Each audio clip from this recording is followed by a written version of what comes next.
Hello everyone, welcome to our YouTube channel Drishti Science. तो हमने आपको इन्फॉर्म किया था कि एचकेआरएन के थ्रू बहुत सारी वैकेंसीज हुई हैं टीजीटीज और पीजीटीज की।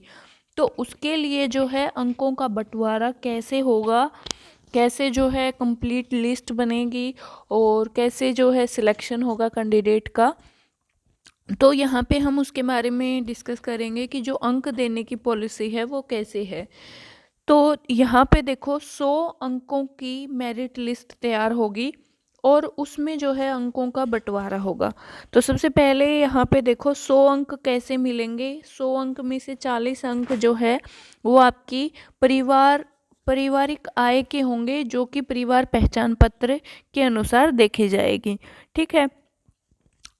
10 अंक होंगे उम्र के, वो भी जो है परिवार पहचान पत्र वेरिफिकेशन के अनुसार होगी।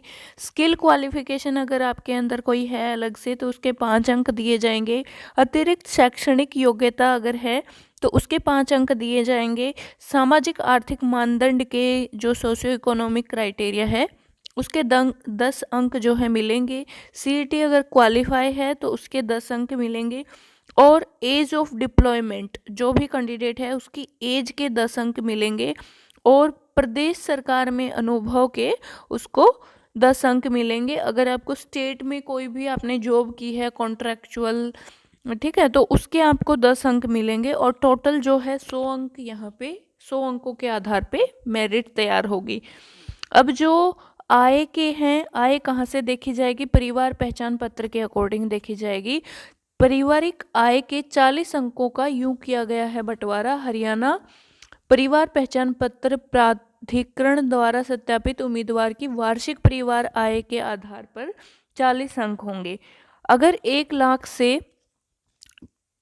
पारिवारिक आय 1 लाख रुपए है तो उसको 40 अंक दिए जाएंगे। अगर 1 लाख 1 से लेके 1,80,000 रुपये तक की पारिवारिक आय है तो उस कैंडिडेट को 30 अंक मिलेंगे। 1,80,000 1 से लेके 3 लाख रुपये तक की अगर पारिवारिक आय है तो उसको 20 अंक मिलेंगे। और 3 लाख 1 से लेके 6 लाख रुपये तक की 10 अंक मिलेंगे। ठीक है, तो ये अंकों का बंटवारा है। 40 अंक किसको कितने अंक मिलेंगे, यहाँ से आप अपना मेरिट के अकॉर्डिंग तैयार कर सकते हो डेटा।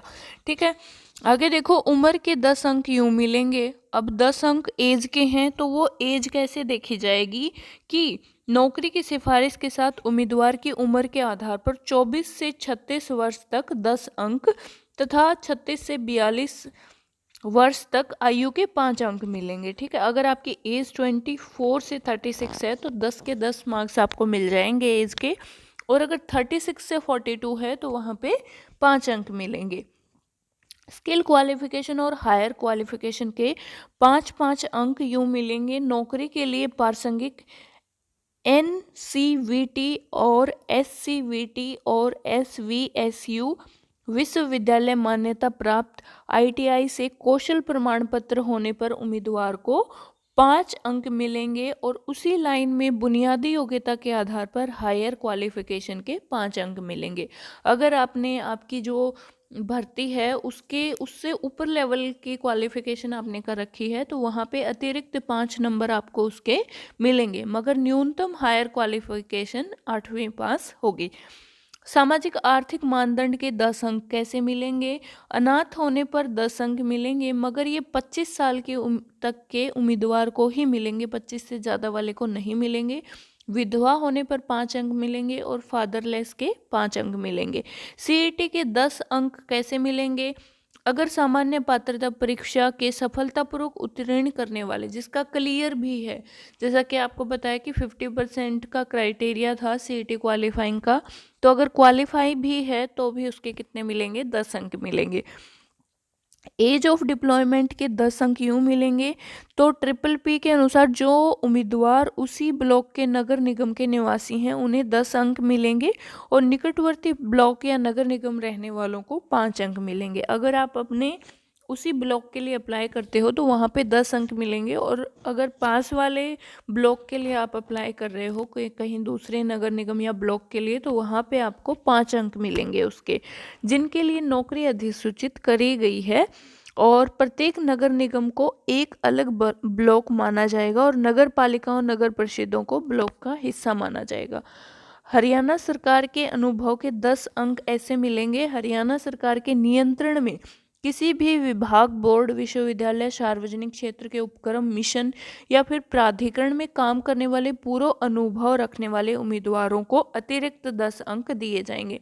जिसने भी कॉन्ट्रैक्चुअल तौर पर कहीं पे भी किसी भी फील्ड में जॉब कर रखी है तो उसको उसके अनुभव के 10 अंक दिए जाएंगे। ठीक है। उम्मीदवारों को प्रत्येक वर्ष के अनुभव, अगर उसने 1 साल जॉब की है तो 10 में से 1 नंबर उसको मिलेगा, 2 कर रखी है तो 2 मिलेंगे। तो इस टाइप से अनुभव, एक्सपीरियंस के नंबर दिए जाएंगे।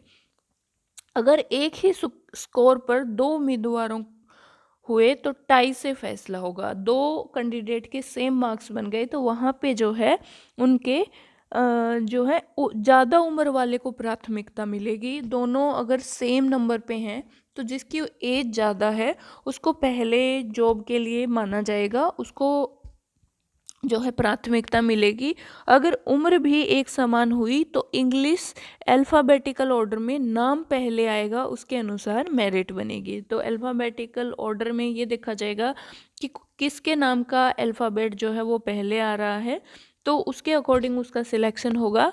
चंडीगढ़ में हरियाणा सरकार के कार्यालयों को जिला पंचकुला के बराबर माना जाएगा और नई दिल्ली में हरियाणा सरकार के कार्यालयों को जिला गुरुग्राम, फरीदाबाद, सोनीपत और झज्जर के बराबर माना जाएगा।